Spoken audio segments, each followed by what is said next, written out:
can a state legislature pass a law that discriminates against a group of people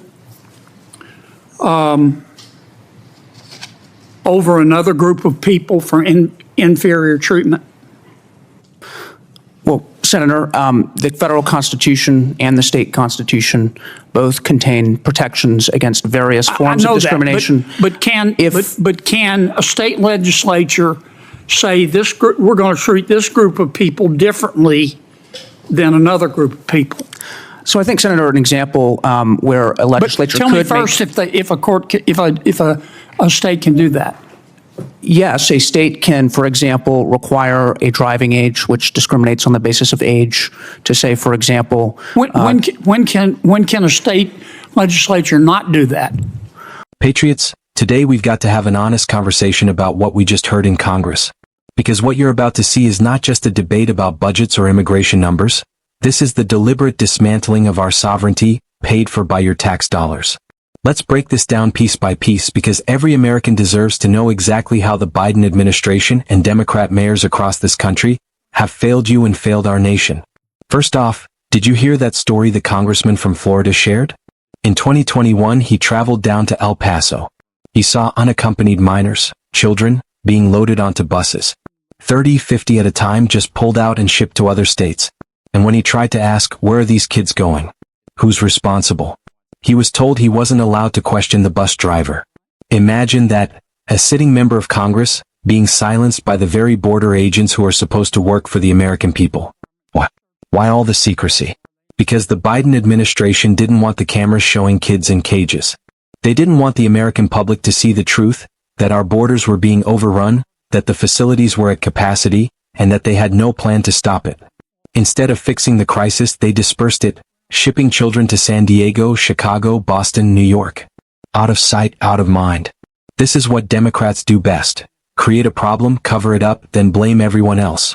Then you've got the mayor of Denver complaining about 10 to 11 buses arriving daily. But when asked if he called Joe Biden to demand action, he said, no, he called Governor Abbott of Texas. Senator Kennedy to kick us off. Thank you, Madam Chair. Judge Dudick, did I say that name right? That's correct, Senator. All right, what's the warrant requirement?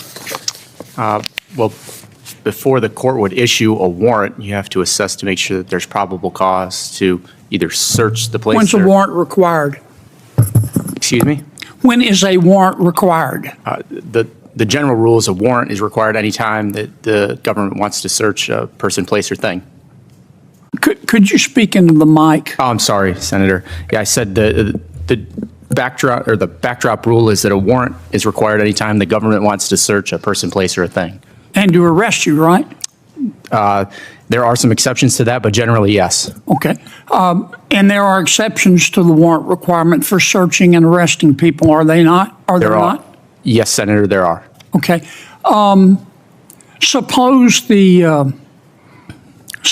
the Florida Supreme Court ruled that here in Florida, we're not going to recognize any exceptions to the warrant requirement. You have to have a warrant to search someone, and you have to have a warrant to arrest someone. Mm-hmm. No exceptions. Can the Florida Supreme Court do that? Well, Senator, under the Supremacy Clause, they'd be bound by what the Fourth Amendment dictates.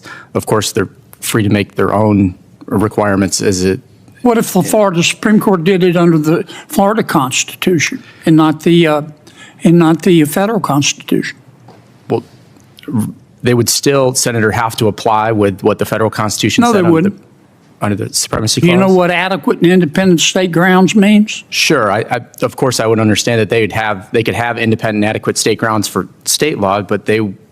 No, they don't. As long as you don't take away rights, mm-hmm. but add to them, a state can do whatever it wants to under its state constitution, can it? Yes, sir.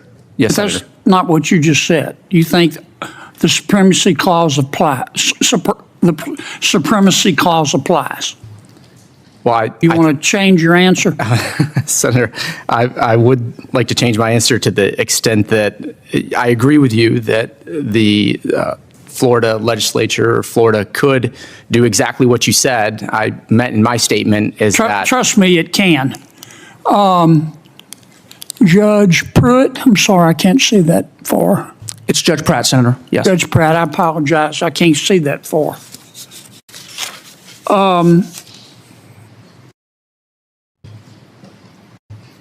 Can a state legislature pass a law that discriminates against a group of people over another group of people for inferior treatment? Well, Senator, the federal Constitution and the state Constitution both contain protections against various forms of discrimination. But can a state legislature say this group, we're going to treat this group of people differently than another group of people? So I think, Senator, an example where a legislature Tell me first if a state can do that. Yes, a state can, for example, require a driving age which discriminates on the basis of age. To say, for example, when can a state legislature not do that? when it's seeking to do so under a basis that is protected under the state or federal constitution. Okay, good.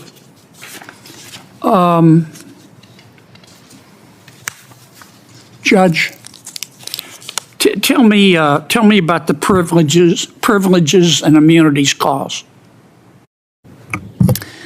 The Privileges and Immunities Clause, there's a privileges and immunities and a privileges or immunities clause. There's one of each. One of them relates. Privileges and is what I'm asking you about. I believe you're referring to what came through in one of the Reconstruction amendments and discussing the fact that that the privileges and immunities of citizenship would be extended under those. First, what article is it in? I believe it's in the 13th Amendment. No, 4th. Article 4. What does it do? Senator, you have pinpointed a question that in my 9 years as a judge, in my decade of private practice before this, my 2 years as a law clerk, my 2 years on law review in law school, including a year as editor-in-chief, didn't ever come up. You tell me you don't know. So it's an interesting question. Yes, and ma'am. I know it's interesting. That's why I asked it. Yes. But you don't know the answer. Just tell me. I got a lot of ground to cover here. I would be very happy to research it. Okay. Do you know what the privileges or immunities clause is? With respect to my answer would be the same on that. You don't know it either. Well, with respect to the privileges and immunities of citizenship, my recollection is that privileges are immunities. Yes, my recollection is that was discussed in one of the Reconstruction amendments. Which one do you know? I believe it was the 13th or the 14th. Okay. All right, Judge. What's Title VI of the Civil Rights Act of '64 do? Ma'am? Which judge? This judge down here on the far end. Artau? I can't see that far. Okay, just making sure, because there's 4 judges there. Judge Artau, I'm going to let you answer that briefly. Hey, I want to reclaim my time, Mr. Chairman. You can Madam answer that Chairman. briefly. Judge, what's Title VI of the Civil Rights Act do? I believe that ensures that people are treated equally in any places that they would be, that they would not be discriminated against. In all cases?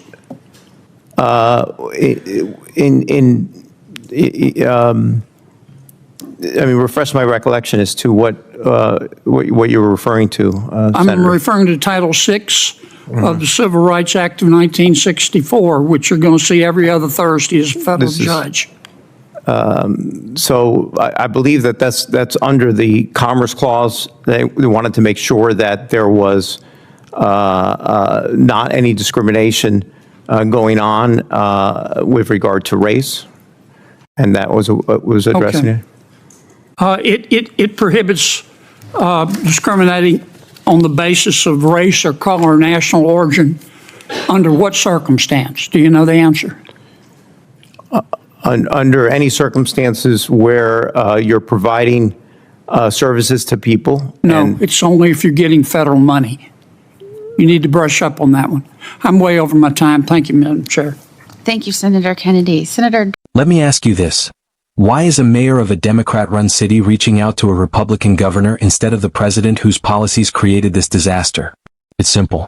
Because Governor Abbott and Governor DeSantis in Florida have been the only ones willing to expose this hypocrisy. When they started sending buses north, when they brought the problem to the doorsteps of these so-called sanctuary cities, that's when the outrage began.